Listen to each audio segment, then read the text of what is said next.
Is this a good move or a bad move to bring Big Ben back at this point? Skip, here's the thing. My grandfather used to say, boy, give me your options and I tell you your choices. Okay, what's the options? Haskins, Mason Rudolph. Well, your choice has been Roethlisberger. There you go. Give me your option, I'll tell you your choices. What choice did they have, Skip, given the options that they placed themselves in?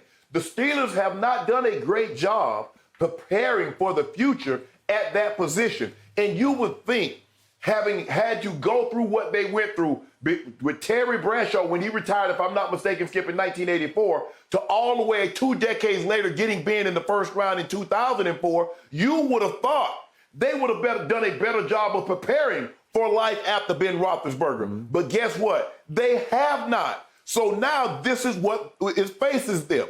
Their options were either Dwayne Haskins or Mason Rudolph. So the only choice that they had was to bring Ben Roethlisberger back. Even at $5 million pay reduction, so he's supposed to make $19 million base, he makes $14 million now, Skip. That was the only choice that they had. Does it make him better? Now all of a sudden he comes back? Skip, what's the likelihood? A guy in year what would this be, year 18 for Ben? That his arm, after elbow surgery, after all the sacks, after all the hits, after the motorcycle injury robbed him of probably a year of his career. His arm is going to get stronger? He's going to push the ball down the field more now? Hell, I read a story where Ben barely practices during the week. I'm trying to figure out how the hell the starting quarterback really doesn't practice that much and have a rhythm with the receivers.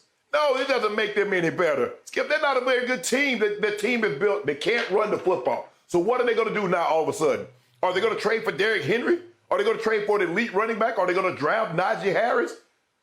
When they can run the football with more consistency and Ben is willing to attempt to push the ball down the field, wake me up. But in the meantime, I'm going to doze off and I'm going to sleep because I expect the Steelers to be exactly what they were last year.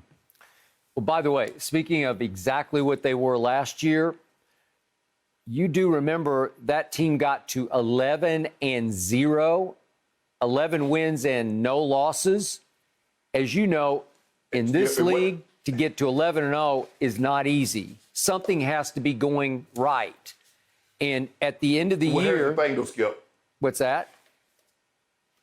They're going to lose Bud Dupree. Maybe. So, but we also, we saw, but Skip, what did we see? Even when they played your Cowboys and they won, I was telling you all year, Skip, I see major flaws in this team. Okay. They're not winning any playoff games. All right. They're too flawed. But how do they correct those flaws? Okay, they wound up third for the whole year in points allowed, third, and Pro Football Focus ranked that defense second overall. That's pretty good. And I realized they crumbled down the stretch. They went 1-5. I realized they fell behind, 28-0 after a quarter of a playoff game at home against an arch rival in the Cleveland Browns, and it was 35-10 at half. I got that. I realized that Ben Roethlisberger wound up with Pouncey sitting on the bench crying at the end of the game, and it felt like the end of an era. I get all that.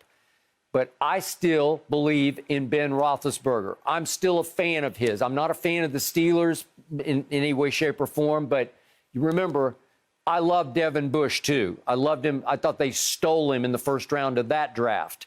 And I assume he's going to come back full force. And if he does, there's a chance they'd keep Bud Dupree. I don't know. He's probably going to command too much money on the open market. He's obviously coming off an injury also. But I don't think the defense is going to be any worse. I mean, T.J. Watt's still there and Cam Hayward's still there, and I can go down the line. I think they're still going to be very good on defense. Joe Hayden? I think he probably will be gone, be a cap casualty. But the point is... Oh, you're talking about Joe Hayden. Joe Hayden, yeah. But, look, I'm pretty sure they're going to take Najee Harris in the first round because they better. And if they don't take Najee, they might talk themselves into Travis Etienne. But I love both those kids. But I'll give Najee a slight edge because he runs a little more physically, and he can really catch it and run with it. The ball a little better. Hey. Yes. Najee, he made that Alabama attack go. And, again, they were about as loaded as any offense we've seen in the history of college football. But still. Yeah. what do we always say? What's the ultimate cliche? The running game is the quarterback's best friend. Well, I believe Ben's going to have a new best friend next year named Najee Harris. And if he does, you better look out because it's going to change the way they play offense. It's going to change. They'll tilt back to a balanced team. And if they can, listen, Ben Roethlisberger, I realize he's 39 years of age. And yet he's been to 6 Pro Bowls. He's been to 3 Super Bowls, and he won 2 of them. And I get it. It looked like he couldn't throw it 5 yards last year. But he just knows how to play quarterback. He just knows how to stay upright in the pocket. I don't know how he does it. He's just a big, strong guy. And it's not weight room strong, and he takes a lot of hits he's not the biggest workout warrior in the offseason. Weight room, he don't even work out. Well, that's what I'm saying. But the point is, I believe he will be inspired by what he saw Brady do. And I believe he did at least glimpse his football mortality at the end of that Cleveland game. Like, is this the end for me? And I believe you'll see a much more recommitted Big Ben offseason going into regular season. I like their chances. I still think they're going to rival Baltimore for the best team in that division. I'm Skip. Hold on, time out. Now all of a sudden, Brady's been playing at a level for 21 years. Let's just say for the sake of argument, we're going to just take last year not counting, but the previous 3-4 years.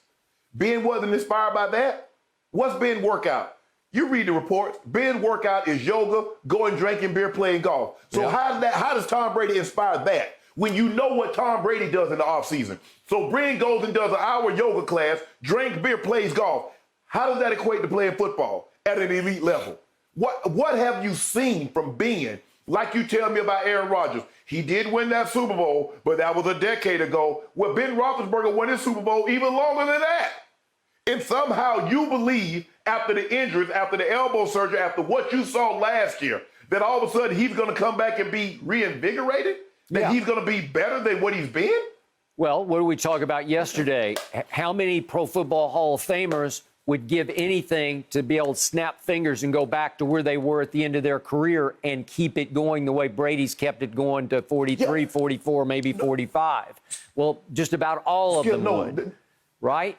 Yes, but Skip, that's not what I'm arguing with you. I'm not arguing with that. What I'm debating with you is how good this Steelers team is going to be. I'm not saying that he should retire, but what are your expectations? I give them a real shot to win the division. And I think Cleveland will get a little better. I think Baltimore is going to be really good. I liked them a lot last year. So it'll be a 3-team race. But I'm not counting Pittsburgh out of winning this division, not with Ben Roethlisberger back at quarterback. And I do believe he will be scared straight. I believe he saw it like the end flash before his eyes. And I don't think it's ever flashed before. I don't think he's ever had any pressure on him. And he felt real heat on him for the first time that he just might lose his job. And he took a huge cut in salary. I mean, $14 million still, it's good money by most people's standards in the pro football, but not by quarterback standards. He's only making $14 million. I think that'll humble him and refocus him. No. Cam Newton took a huge pay cut, going from $21 million down to $1 million. Yep. Cam Newton took a pay cut. But let me ask you this, Skip. Ben Roethlisberger has never been held accountable for his play on the field. Ben Roethlisberger has been reckless with the football. He has. And he's never been held accountable. And somehow now you believe in year 18 he's going to be held accountable? No, Remember, they got rid of everybody else. Go ahead. Doesn't he know that this is it? Like, all of a sudden, this could be one and done, one more and done. And doesn't he know he's playing for his future now? And I think he doesn't want to quit yet. And I think you're going to see a much better Ben next year than you saw last year. And yet, last year they got to 11-0. Ain't easy. Skip, here's the thing. If you don't save up for a car, if you haven't been saving, if you haven't put anything aside, how the hell do you just go get a new car? You just ride that car till the wheels fall off. Well, it's getting, the check engine light is on. As a matter of fact, it's not on, it's flashing. But the Steelers have not prepared. They haven't saved anything for a new quarterback. They haven't developed a new quarterback. So what options do you have but to drive this car until it breaks down side the freeway, the interstate with your butt in it. That's the only options they have. They're over the cap to begin with. They haven't developed a young quarterback. So what other choices do they have but to bring Big Ben back? And the Steelers are not measured by division, Skip. They're one of the few teams that have 6 titles. They have 6. The Patriots have 6. The Cowboys have 5. They don't get measured by division titles. As Mike Tomlin always says, the standard is the standard. The standard for Pittsburgh is championships, not division titles. We'll leave that to the Cowboys. Okay. The Cowboys hang banners for winning NFC East titles. Okay. So you're telling me that Ben Roethlisberger is still the quarterback of the Steelers by default because they have no other choice? Yes. So you're saying... Skip, you heard what, Skip? Go ahead. You heard what the general manager said. Did that sound like a ringing endorsement? Did that sound like, oh man, boy, we anxious to get Big Ben back? We'll see. Skip, let me tell you what. If somebody asked Ernestine, well, how you and Skip getting along? Well, we'll see. What you gonna, wow, Ernestine, what are you talking about? We gonna see. Well, that's what Kevin Colbert said. You heard him. And you and I talked about it the next day. That wasn't a ringing endorsement. Okay, he was negotiating. He needed to renegotiate a deal so they'd have a little bit of cap space so they could even think about keeping Bud Dupree. And he won. Skip. He got him. Skip. They had Ben where they wanted. They were never going to, Ben, that cap number 41 million was never going to happen. Everybody knew that. Ben play didn't warrant that. Had he done with Tom Brady, they would have had no problem. As a matter of fact, if they'd played like Tom Brady down the stretch and won the Super Bowl, hell, they would have extended him. Like they're talking about extending Tom. Yeah. My thing is, Skip, Okay, I just don't see Ben getting better, that arm getting stronger. Okay, good. In All year right. 18. I got it. I hear you. So let's set the over-under for next year's Steelers at 8-8. Are you going under 8-8? I give you 9-7. You say they will be 9-7. Yeah. Well, that's not terrible. You act like they're just dead in the water. Hold on. You just said they went 11-5. They won their first 11 games last year. Yeah. I'm saying they won't win this many games. I'm saying they're going to be 2 games less than what they won last year. All right, So why wouldn't it be equal to good or not better? Okay, I will take 10 wins for 2 cases right now. Bet. Got it. Got it? Thank you. Hold on. I love Diet Mountain Dew. Hold on, Skip Bayless. Skip. And moving forward, I want 2 cases. I want 2 liters. I don't want them little 16-ounce bottles. I want 2 liters. I want 2 cases of 2 liters. What do you mean you want? Why? You owe me 15 cases. Now, over the years, you've owed me like 100 cases, and I've never got one of them.